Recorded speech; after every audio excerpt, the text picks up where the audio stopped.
Bonjour, alors je suis toujours heureux de vous retrouver pour un nouvel épisode d'Entrecases et en ce moment c'est la saison, on ne parle que de bande dessinée avec Angoulême. Alors vous pouvez bien sûr toujours nous suivre sur toutes les box ADSL, sur le site de Wash TV, en direct sur Facebook d'ailleurs aussi, n'hésitez pas à liker et à commenter et puis revoir tous les podcasts. Alors au sommaire de cette émission aujourd'hui, je reçois une invitée qui est Laetitia Corinne. Bonjour. Bonjour. Alors on va parler un petit peu de Sex Story, votre Oui. album. On ira faire un petit tour à Angoulême aussi pour une séquence assez intéressante qui est l'obélisque qui a été monté l'obélisque en hommage à Goscinny. On en reparle après, et puis on ira faire un petit tour, on retournera sur le prix Artemisia, notamment avec Céline Wagner et son discours justement quand elle a reçu le Grand Prix Artemisia 2017 pour Frapper le sol. On fait une petite pause et on se retrouve tout de suite après avec Laetitia.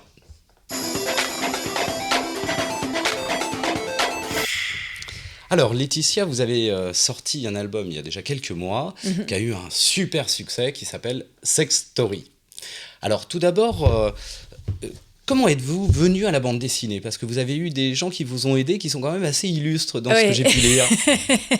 Oui, je suis arrivée dans le monde de la bande dessinée grâce à Jean-Claude Mézières et à Florence Sestac. Donc Jean-Claude Mézières qui m'a été présenté quand j'avais 15 ans, parce que j'ai toujours voulu faire de la bande dessinée. Oui. Et donc Jean-Claude Mézières m'a suivie pendant, à raison d'une fois, 2 fois par an. Je venais le voir dans son atelier et très gentiment, il me donnait des conseils. Enfin, c'est un ami commun qui nous a présentés. Donc le papa de Laureline et Valérian. Exactement, voilà. Bon, tous nos téléspectateurs le connaissent, oui, je puis en pense plus quand en ce même moment on en parle beaucoup. Je Tout crois à qu'il y a, fait, il y a une sortie importante là. Oui. Et du coup, oui, tout à fait. Et du coup, je suis un peu longue à la détente. Je dis, mais du coup, il parle. Dans du film, bah bien oui, sûr. évidemment. Oui, bien sûr. C'est quoi déjà ? Ah oui, le film. Et donc Jean-Claude Mézières m'a présenté à Florence Sestac quelques années après. Donc, qu'on a reçu sur le plateau d'Entrecases il n'y a pas si longtemps. J'ai vu ça juste après Saint-Malo. Ouais. Voilà. On a bien déconné toutes les deux d'ailleurs. Et donc Florence m'a dit de venir faire un stage chez elle quand je suis allée la voir. J'avais 22 ans à peu près. Je savais plus ce que je voulais faire comme étude. Je savais pas si je voulais. J'étais en animation à l'époque. Oui, parce qu'au départ, c'était pas la bande dessinée, c'était plus l'animation. Non, j'ai toujours voulu faire de la bande dessinée, mais comme j'y croyais pas vraiment, je me suis dit il vaut mieux que j'ai une soupape. Et cette soupape, c'était l'anime parce que j'aimais ça, parce que j'aimais énormément ça, et parce que ça se rapprochait quand même de l'anime, enfin de la bande dessinée. Voilà, ça restait dans le dessin, donc voilà. Et puis à la fin de mes études, je savais plus trop ce que je voulais faire, donc je suis allée voir Mézières qui m'a dit il faut faire de la BD, et t'es prête, et il faut que tu ailles voir Florence. Et Florence a été super, et elle m'a présenté mon premier éditeur. Donc il y a des éditeurs après. Exactement. Alors les premiers albums sortis, je leur dois beaucoup. On a des images d'ailleurs qui sont Le monde merveilleux des vieux. Tout à fait. Alors c'est assez grinçant quand même. Ouais, c'est plein d'amour. Oui. Amour ou c'est humour ? trash, mais c'est plein d'amour. J'espère les deux. Non, je me suis beaucoup amusée. J'étais assez jeune quand je les ai faits. J'avais 23 et 24 ans. Et je me suis vraiment beaucoup amusée à les faire. Je me posais pas vraiment de questions à l'époque et je me lâchais complètement.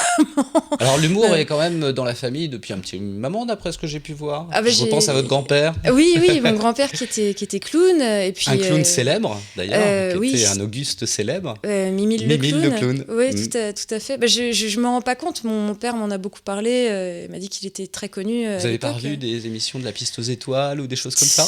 Ah non, même pas. Non, j'ai vu qu'il avait joué dans un film de Pierre et Tex, dans Yo-Yo. Et voilà, je suis très très fière de pouvoir dire que mon grand-père était clown. C'est vrai que c'est la classe. Ah ouais, non, c'est vrai que c'est très chouette ça. Donc beaucoup d'humour toujours à chaque fois. J'essaye, c'est ce que je préfère. Puis pareil, on a été, avec mon frère et moi, assez biberonnés à l'humour, vu que mon père est le traducteur officiel de South Park depuis... C'est ce que je lisais aussi. Voilà, donc comédien, vous avez 2 parents comédiens. Mes parents sont tous les 2 comédiens, c'est ça. Ma mère est DA dans le doublage et comédienne, et mon père est adaptateur pour le doublage et comédien. Donc après la bande dessinée, le cinéma ? Je fais du doublage, mais bon, je vais m'arrêter là, je crois. Alors l'an dernier est donc sorti aux éditions Les Arènes BD, Sex Story. Alors, c'est quand même une histoire, c'est la première histoire de la sexualité en bande dessinée, et il y a quand même pas mal de passages truculents. C'est truculent, mais restez poli. Truculent. Non, mais je ne dis pas gros mot. Quel mot bizarre. Oui, mais c'est un projet, d'éditeur et un projet de Philippe aussi qui est. Donc Philippe Reynaud, qui est le scénariste tout à fait, de l'album, qui est psychiatre et anthropologue et qui est qui a spécialisé surtout sur la sexualité. Oui, tout sexologue à fait, oui. aussi, ouais. Qui est alors il est sexologue, il est enseignement en sexologie. Alors que je dise pas de bêtises, que c'est assez long à dire.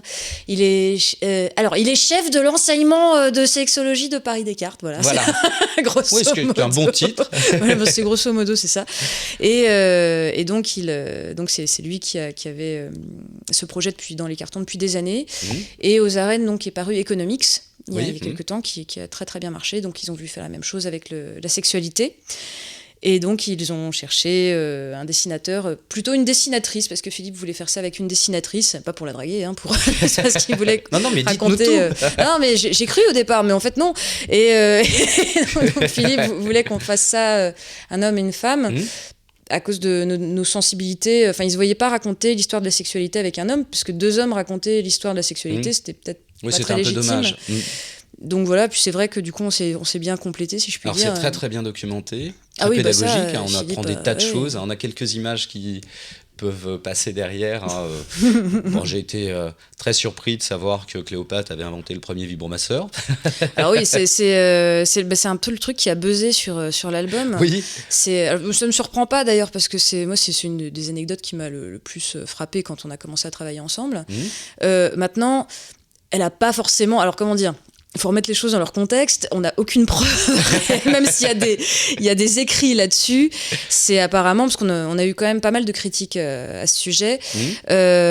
Cléopâtre, si elle n'est pas l'inventeur du premier vibromasseur, en tout cas, c'est quelque chose qu'on a raconté. C'est quelque chose qui a été dit, mais ce serait plutôt des colibets. Et en tout cas, à l'époque... Des rumeurs qui sont rapportées jusqu'à maintenant. Tout à fait. Et vous relayez les rumeurs. On relaye les rumeurs, on est vraiment des salauds. Non, ce que je veux dire, c'est que a priori, en tout cas, le vibromasseur tel quel existait forcément à ce moment-là, vu qu'il y a des écrits datant de cette période et relatant... Qui rapportent sur l'objet. Voilà. Maintenant, est-ce que Cléopâtre s'en est servi ? On n'a aucune preuve, on n'a pas de vidéo de l'époque. En tout cas, on sent que vous vous êtes bien amusés à dessiner tout ça. Ah oui, tous les deux, on s'est beaucoup amusés. En plus, c'est un vrai travail à deux avec Philippe. Je me suis plus occupée de la partie bande dessinée, donc tout ce qui est humoristique, c'est vrai que c'est plus moi. Mais toute la partie scientifique, toute la partie anecdotique aussi, c'est Philippe. Toutes les anecdotes, c'est Philippe qui les raconte. Ah oui, c'est vrai que moi, je me suis régalé en lisant. C'est cool.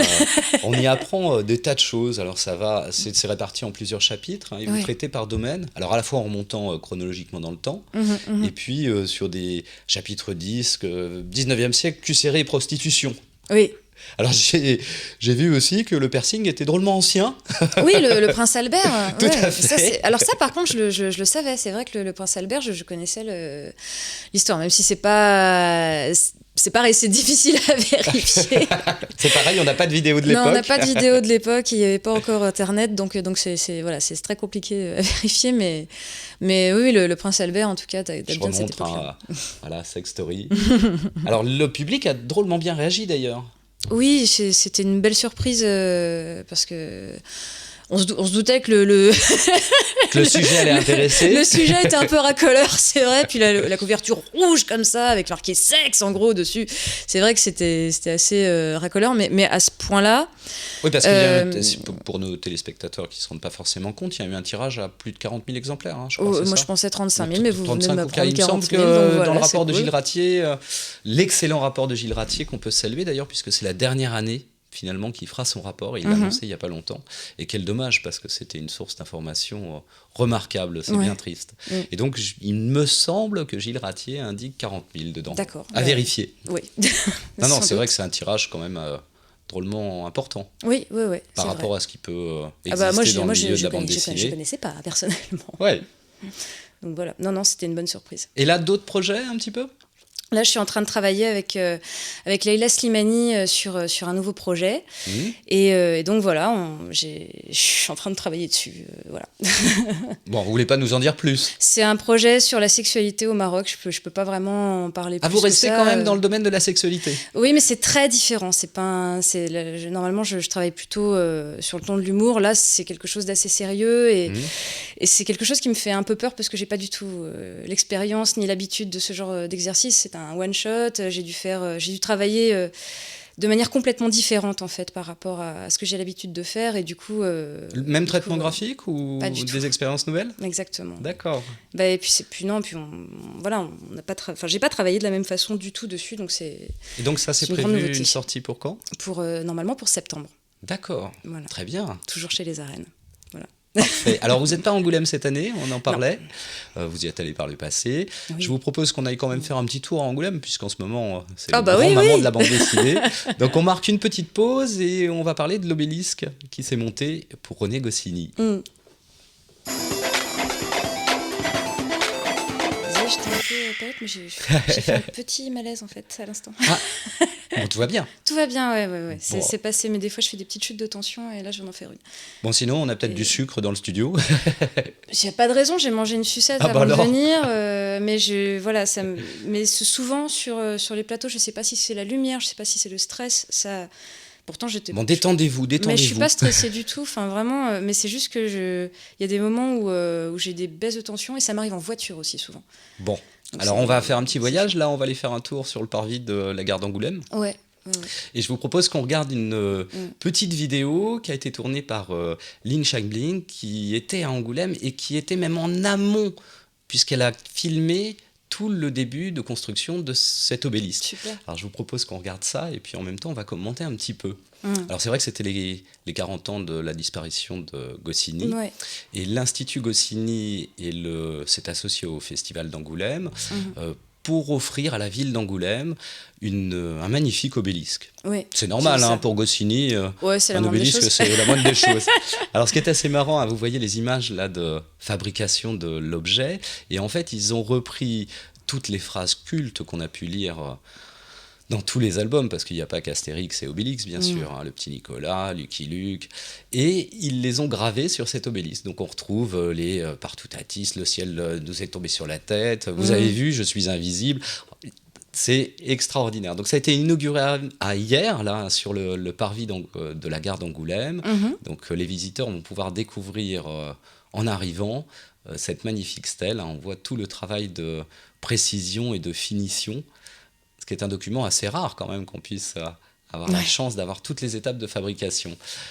Voilà, et on aperçoit toutes ces phrases, y compris les onomatopées importantes.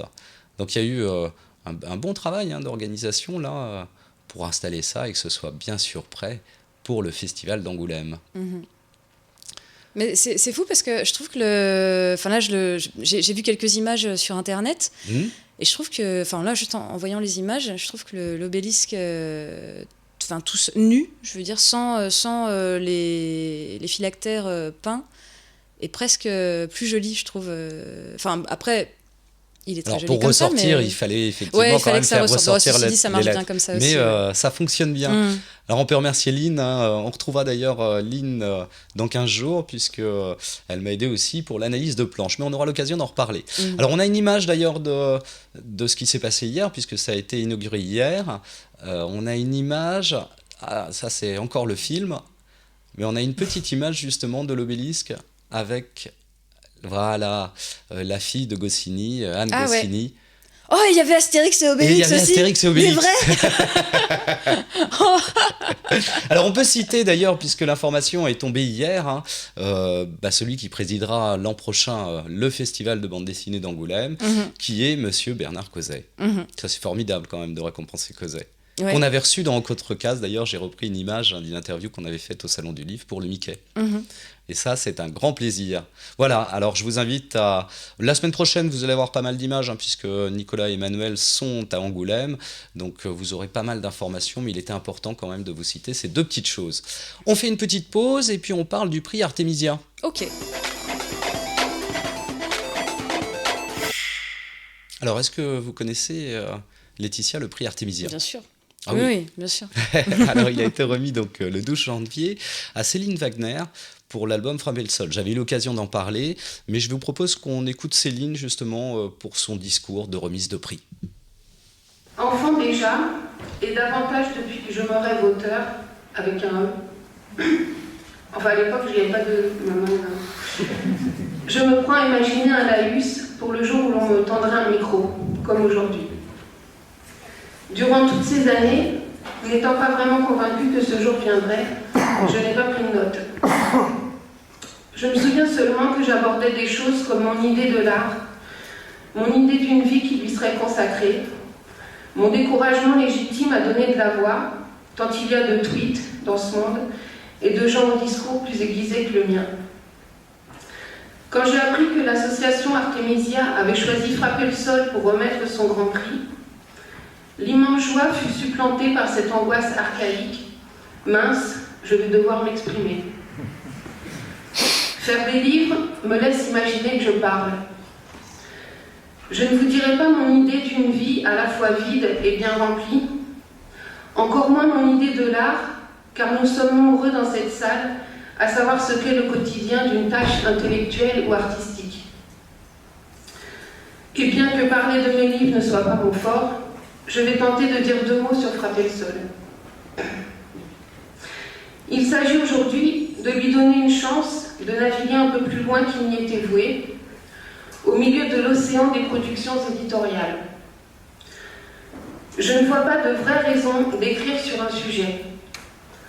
Chaque fois que l'on m'a posé la question « Pourquoi avoir fait un livre sur le buto et Hijikata ?», j'ai senti que mes réponses étaient insuffisantes et qu'après avoir écarté à tout prix 2-3 banalités comme « le buto m'a beaucoup touché », je ne savais pas encore pourquoi j'avais écrit ce livre.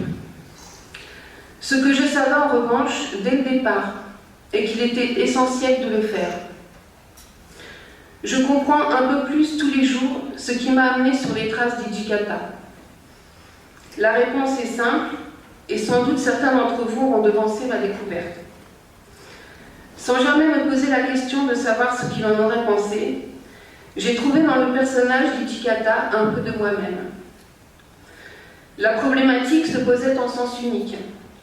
En revanche, il me semblait tant me retrouver dans son histoire que j'ai eu l'audace de penser, le comprendre, parfois, dans ce qu'il essayait de faire avec la danse et que je rêve de faire avec le dessin. Hijikata m'inspire, il me guide, il me juge et vient prendre sa place parmi les autres fantômes avec lesquels j'entretiens un lien privilégié. Ces fantômes, je mets tout en œuvre pour avoir la chance, un jour, de vous en parler dans d'autres livres. Comment ai-je fait pour écrire sur Hijikata ? J'ai avalé des kilomètres de textes sur lui, visité tous les lieux à ma portée qui me parlaient de lui, jusqu'à ce que je puisse en parler comme je l'aurais fait à un ami. Entre le lecteur et l'ami, n'y aurait-il qu'un pas. Grâce à Artemisia, le baptême d'une réflexion politique dans laquelle j'ai peut-être une place. Je suis fière de mes alliés, investis dans leur passion et militants, qui en plus d'embarquer dans leur rang les jeunes recrues, nous rappellent que l'union fait la force. Cette notion ne va pas toujours de soi pour les auteurs accoutumés à travailler dans la solitude de l'atelier. Ce prix sera pour moi comme une petite chanson révolutionnaire pour ne rien lâcher. Merci à tous et à tous les miens. Alors vraiment, hein, je vous conseille Frapper le sol, superbe. Vous connaissez ? Vous l'avez parcouru, non ? Non, pas du tout. Moi, je vous laisse le regarder. C'est vraiment très très bien. Alors vous faites partie du collectif contre le sexisme. Oui, qui s'est des monté il y a créatrices quelques années. Qui est tout jeune, qui a 1 an et Oui, demi. oui, c'est vrai, oui. Ah Qui oui, est oui. quelques années, mais non, ça fait que 1 an et demi, 2 ans. Ouais, non, c'est tout récent. Le collectif, c'est à l'initiative de Julie Marot, de Lisa Mandel et Jeanne Puchol. Jeanne Puchol, qui était cofondatrice du prix Artemisia. Tout à fait, exactement. Une grande féministe. Avec Chantal Montelier. Exactement, ouais, voilà. Et donc voilà, ça a été... c'est un petit peu long à expliquer. Bon, en plus, j'arrive pas à me concentrer. regardant le bouquin en même temps, je regarderai après. Voilà, et du coup, voilà, je sais plus ce qu'on disait, super. Donc vous faites partie du collectif. Oui, voilà, je fais partie du collectif. Alors c'est vrai que c'est deux actions qui je sont... crois qu'on est 200 et quelques. Oui, je suis ça pas toute regroupe seule. quand même Alors ça c'est... On en a beaucoup parlé l'an dernier quand il y a eu la polémique d'Angoulême. Ouais. Et effectivement, il était important que de ça souligner. structure. Mais justement, c'est bien que ce collectif existe, parce que moi, c'est vrai qu'au début, je trouvais ça très important que ça se mette en place, mais je me demandais quel genre d'action on allait mener, justement, et bah, ça nous est tombé sur le coin de la tronche. Ah oui, là, c'était parfaitement clair. Ouais. Là, c'était effectivement très... voilà, ça nous est tombé dessus, et on a toutes réagi à notre manière, et c'était bien que ça existe, et c'est formidable que ce soit créé juste avant cette histoire à Angoulême. Parce qu'il fallait réagir. Et du coup, on était nombreuses pour faire pression, donc c'était bien. Très bien, très bien. Alors, je vous propose qu'on marque une petite pause et puis que je vous parle un petit peu des livres sortis. Il y en a eu beaucoup, là.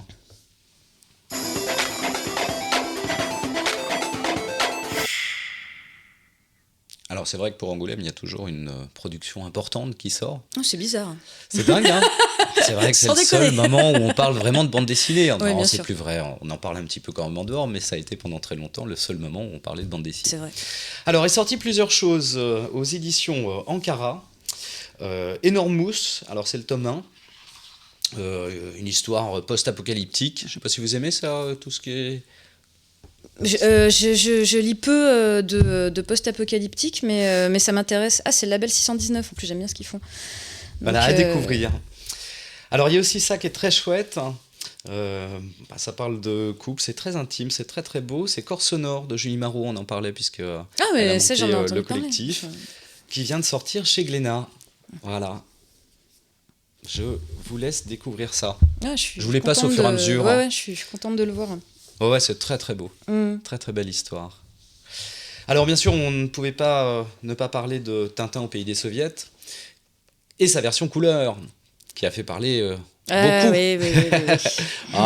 Pour les tintinophiles. Voilà. Donc ça, c'est chez Casterman. Emmanuel, vous en avez parlé la semaine dernière. Alors c'est vrai qu'on peut aussi parler de Herman, puisque c'était lui le grand président d'Angoulême. Alors il y a 2 albums qui sont sortis chez Air Libre. Il y a Missier Vandi Sandy. On se retrouve en Afrique là, c'est assez étonnant. Et puis le deuxième qui est Zongo. Donc ça c'est chez Air Libre, Herman. Très très bien aussi ça. Vous lisez beaucoup de bandes dessinées ? J'essaye, quand j'ai le temps. Je regarde pas mal de films aussi, donc j'essaie d'alterner les deux, mais oui, j'essaie d'en lire un maximum en tout cas. Ouais. Oui. Alors c'est vrai que vous pouvez dessiner en même temps pendant que je parle. Hein, si, Ok. Alors ça c'est super. On a beaucoup parlé de l'Expo Gaston. Vous avez vu l'Expo Gaston ? Je connais pas du tout. Alors ça pour le coup. Non, ça vous connaissez pas. C'est un auteur peu connu. Est-ce que vous avez été voir l'Expo Gaston à Non, Beaubourg ? toujours pas. Qui est très chouette. Beaucoup de planches originales et donc est sorti chez Fluide Glacial. Il était une fois Idée Noire. Alors c'est super parce qu'il y a beaucoup de documents que moi je connaissais pas, beaucoup de choses, des anecdotes et puis bien sûr ça reprend toutes ces fameuses idées noires. Extraordinaire, Franquin. Ouais, bof. Non, évidemment, j'étais biberonnée à Franquin, comme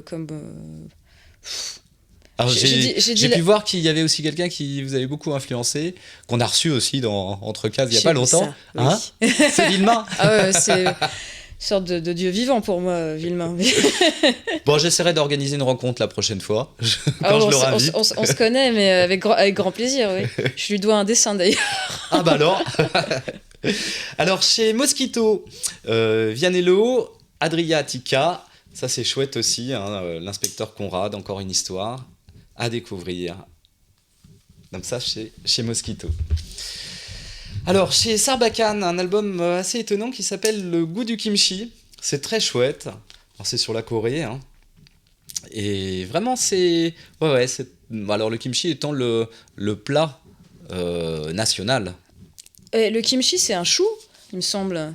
Oui. C'est une sorte de chou qui pique. Alors je sais pas si ça pique, mais... Ah si, je confirme. Vous avez déjà mangé du kimchi ? Oui, la digestion a été très compliquée, mais oui, c'est... Non, c'est un petit peu relevé, me dit Benjamin. Non, ça peut arracher la gueule, vraiment. Alors aux éditions Ça et Là, Un soleil entre des planètes mortes. Voilà.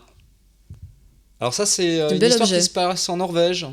Le dessin est réaliste, très chouette, en noir et blanc. Assez étonnant. Ça, c'est aux éditions Ça et Là. Un soleil entre des planètes mortes. Un petit Spirou et Fantasio, le Spirou de Schwarzenegger. Donc c'est le 3e, hein. Ça c'est chez Dupuis, le maître des hosties noires. Ah, ils partent au Congo là. Vous aimez Spirou et Fantasio aussi ? Oui, j'aime bien, mais c'est pas forcément ce qui m'a plus... J'ai beaucoup plus lu Gaston Lagaffe, par exemple. Franquin a fait aussi des Spirou et Fantasio. C'est pour ça que je fais le rapport avec Franquin, et parce qu'on en parlait il y a 2 secondes avec les idées noires. J'ai essayé de lire les Spirou et Fantasio de Franquin parce que je lisais les Gaston Lagaffe et les idées noires, mais j'ai moins accroché avec Il y a un humour avec quand même Spirou. qu'on retrouve. Oui, non, mais bien Et puis sûr, bon, mais son j'ai lu énormément le petit Spirou, j'ai lu beaucoup le journal de Spirou quand j'étais pré-ado, mais les aventures de Spirou en elles-mêmes, j'ai dû en lire peut-être une dizaine sur les 10 000 qu'il y a. Alors, un polar, un thriller qui sort chez Rue de Sèvres, Proie facile. Très très bien ça aussi. Alors, il vous reste 2 minutes pour finir votre dessin, je vous le dis, parce que vous avez commencé un peu tard. Oui, bah ça va. Ensuite, chez Sarbacane encore, le Cafodil. Alors ça, c'est étonnant, hein. Les gens qui ne travaillent plus sont arrêtés. Voilà, drôle de société ça, hein. On stigmatise les gens qui ne travaillent plus. Ça me dit quelque chose, ça, je sais pas pourquoi. Et puis enfin, chez Grand Ah si, Oncle... je sais à quoi ça me fait penser. Ça vous fait penser à quoi ? Ça n'a rien à voir. Ah bon alors chez Grand Angle, les chiens de Prip Yacht, et ça se passe à Tchernobyl, des chasseurs qui vont aller tuer un petit peu tous les chiens errants et contaminés. Bon, histoire pas facile ça, hein. Et puis enfin, j'ai un petit bouquin pour l'enfer, j'ai toujours dans l'émission un petit bouquin pour l'enfer. Ça c'est sorti dans la collection BDQ des requins marteaux. Ah. Beat Fighter, c'est une histoire de catch et d'homme. Qu'est-ce que c'est joli. J'adore. Donc ça, À vous la le mettez pour couverture, l'enfer, je ne vous montre pas d'image à l'intérieur. Ah, pourquoi ? C'est dommage. Laetitia, on arrive un petit peu à la fin de cette émission. Ça a été un grand plaisir de vous recevoir. Et c'était un grand plaisir de venir. Ah bah chouette alors. Donc vous reviendrez Avec plaisir. en septembre pour votre nouveauté. Ok, pas de problème. Ah, il faut que vous le signiez, hein. Ah ouais, vraiment, Ah oui. c'est pas... voilà, comment vous dire Alors nous, on se retrouve dans 15 jours. La semaine prochaine, vous retrouverez Nicolas Emmanuel à Angoulême avec plein d'images d'Angoulême. N'hésitez pas à nous envoyer des petits messages sur tous les réseaux sociaux, à nous revoir en podcast sur le site de Watch. Et je vous dis à dans 15 jours. Au revoir Laetitia. Salut, merci.